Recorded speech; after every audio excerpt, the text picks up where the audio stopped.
இப்ப சொல்றேன் தம்பி, நான் திமுக தான்.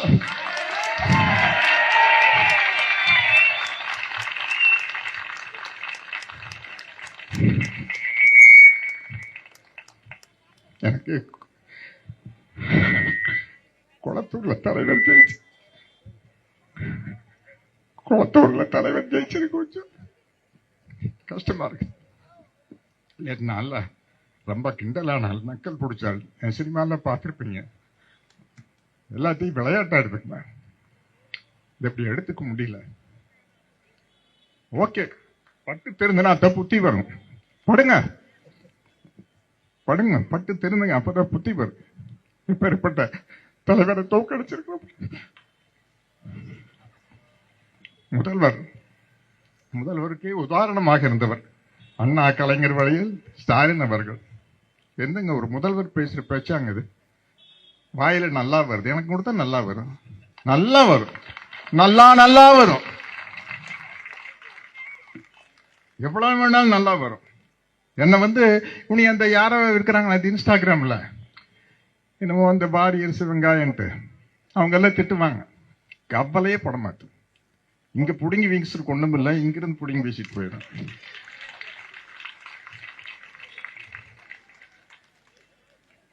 தேவைன்னா சொல்லுங்க, எனக்கு நிறைய கெட்ட வார்த்தை தெரியும்.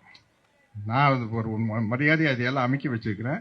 உங்களுக்கு ஏதாச்சும் தேவைன்னா இன்ஸ்டாகிராமில் லொட்டு ரோஸ்ல எல்லாம் திட்டுவீங்க. உங்களுக்கு ஏதாச்சும் தேவைன்னா அது கொடுங்க, நான் நிறைய எடுத்து கொடுக்குறேன். முதல்வர் தான் எங்களுக்கு, அவர் தான் முதல்வர்.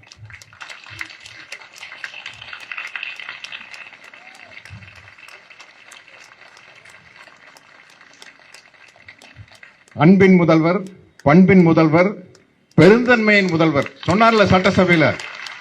41 பேர் கரூர்ல செத்துருக்காங்கன்னா எந்த கட்சிக்காரனும் தன் சொந்த கட்சிக்காரன் சாகரன்னு ஆசைப்பட மாட்டான். அதை அரசியல் ஆக்காதீங்க. அது கேஸ் கோர்ட்டுக்கு போயிடுச்சு, சிபிஐக்கு போயிடுச்சு. தயவு செய்து அதை வச்சு அரசியல் ஆதாயம் தேட வேண்டாம்னு சொன்னார் இல்லையா, அவரு முதல்வர், பெருந்தன்மையின் முதல்வர், அறத்தின் முதல்வர். அப்படிப்பட்ட முதல்வர் தான் இன்றும் எனக்கு முதல்வர். திமுக ஆளுங்கட்சியா இருக்கும் போதும் சரி, எதிர்கட்சியா இருக்கும் போதும் சரி, 2020 முன்னாடியே என்னுடைய அன்பு தம்பி சேகர் பாபு கலைஞருடைய பிறந்தநாள் விழாக்கு என்ன அழைப்பாரு. பெரியார் திடல் நான் வந்திருக்கிறேன். அதுக்கப்புறம் ஒரு முறை நம்முடைய தலைவர் ஸ்டாலின் அவர்களுடைய பிறந்தநாளுக்கு அழைச்சப்ப நான் சொன்னேன், தம்பி கலைஞர் அவர் வசனத்தில் நான் 2 படம் நடிச்சிருக்கேன். அதனால கலைஞர் இப்ப இல்ல, நம்ம கிட்ட இல்ல, இப்ப பொதுவானவர் ஆயிட்டார். அதனால வர்றது ஓகே. நம்ம தலைவர் ஸ்டாலின் பிறந்த நாளுக்கு வந்தா நான் கிட்டத்தட்ட நான் திமுக அனுதாபி தான், நான் கிட்டத்தட்ட திமுக காரனாவே ஆயிரம் தம்பி, அது எனக்கு பெரிய பிரச்சனையாகுது அப்படின்னு. இப்போ இந்த மேடைக்கு வரும்போது திமுக ஆளுங்கட்சியாக இருக்கும்போது வந்ததை விட ரொம்ப கெத்தா வந்திருக்கேன்.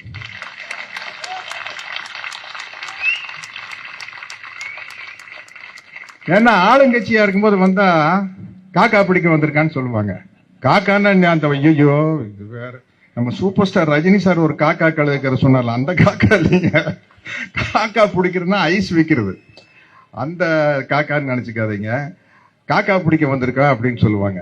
இப்ப எதிர்கட்சியா இருக்கும்போது வரும்போது தான் தம்பி எனக்கு ரொம்ப பெருமையா இருக்கு தம்பி. நான் பெரியாருடைய தொண்டன், அதனால திராவிட கருத்தியல் ஆதரவாளன். நான் எந்த கட்சியிலையும் மெம்பர் இல்லை. இருந்தாலும் கூட நல்லது நடக்கும்போது, அது எந்த கட்சி ஆட்சியில் இருந்தாலும் அந்த கட்சியில் ஒரு நல்ல நலத்திட்டங்கள் நடக்கும்போது போவேன். அது மாதிரி முதல்வர் ஸ்டாலின் அவர்களுடைய பிறந்த நாளுக்கு தம்பி சேகர் பாபு அவர்கள் பல நலத்திட்டங்கள் அறிவிப்பாரு. அதை வழங்கிட்டு போங்கன்னா, மற்றபடி இது அரசியல் இல்லை அப்படின்னு சொல்லி கூப்பிடுவாரு. வருவேன். வரும்போதும் கூட ஒரு தயக்கம் இருக்கும், என்னடா நம்ம ஆளுங்கட்சிக்கு போய் ஜால்ரா அடிக்கிறோமோ அப்படின்ட்டு.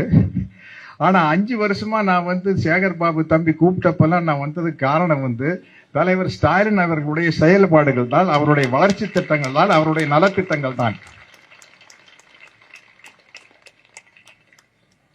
ஆளுங்கட்சியாக இருக்கும்போது தயங்கி தயங்கி வந்தேன்னா, இப்ப சொல்றேன், ஒரு திமுக அனுதாபியா போன தம்பி, என்ன நல்ல நல்ல விஷயங்கள் எல்லாரும் பண்றீங்க அப்படிங்கிறதுக்காக. என்னுடைய தம்பி பொன்வனன் அவர்கள் ஒரு பெரிய அரசியல் வரலாற்றை பேசினாரு. கிட்டத்தட்ட 1,00,000 வருஷத்துக்கு முன்னாடி ஏன் தம்பி பொன்வண்ணன் அவர்கள் நீங்க பேசுனீங்களே மனித குலத்தின் வரலாறு, எப்ப மனுஷன் ஆரம்பிச்சா, எப்படி கடல் வழியில போனா, எப்படி வந்தா, அப்புறம் 1920 வந்து எப்படி இரட்டை ஆட்சி முறை வந்தது, முதல் நீதி கட்சி வந்தது. இதெல்லாம் வந்து உங்களுக்கு புதுசா இருக்கலாம், எனக்கு ரொம்ப பழசு. என்ன இப்ப 108 எம்எல்ஏக்கள் ஜெயிச்சிருக்கிறாங்கல்ல, அவங்க கிட்ட நான் கேட்டு தெரிஞ்சுட்டேன். பெரிய அறிவு பட்டகம். நீங்க பேசுறது கம்மிதான்.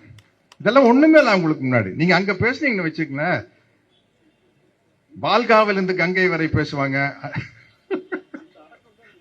அதான் எனக்கு வந்து என்னன்னா, தம்பி பொன்வண்ணன் பேசுறது வந்து அந்த 108 எம்எல்ஏக்களுடைய நாலேஜுகளுக்கு முன்னாடி ஜுஜிபி ஒண்ணுமே கிடையாது. அவங்கெல்லாம் பெரியார் களஞ்சியம் எல்லாம் புத்தகம் வந்திருக்கும் இல்லைங்களா, அந்த புத்தகம் இருக்கிறத தாண்டி அவங்க எல்லாம் பெரிய களஞ்சியம். அதை நிரூபிச்சுட்டே இருக்கிறாங்க. ஒரு மந்திரிக்கு வந்து அவருடைய போர்ட்போலியோவே எதுன்னு தெரியல. என்னத்த பண்றது, காமெடி தான். எப்படிப்பட்ட, அதாவது இந்த தமிழ்நாடு என்பது 1967க்கு முன்னாடி 1967 தான் வந்து முதன் முறையாக தமிழ்நாட்டில் திராவிட முன்னேற்ற கழக ஆட்சி வருது. அதுக்கு முன்னாடி காங்கிரஸ் கட்சி தான் ஆட்சியில் இருந்தது.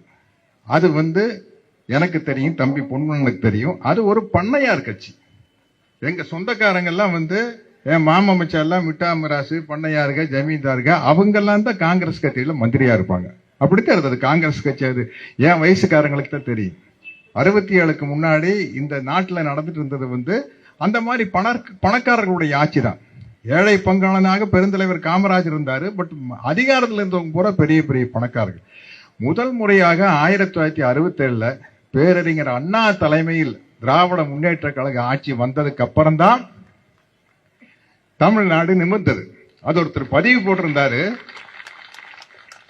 முதலமைச்சர் நாற்காலியில் அண்ணா அமர்ந்தார், தமிழ்நாடு இழந்தது.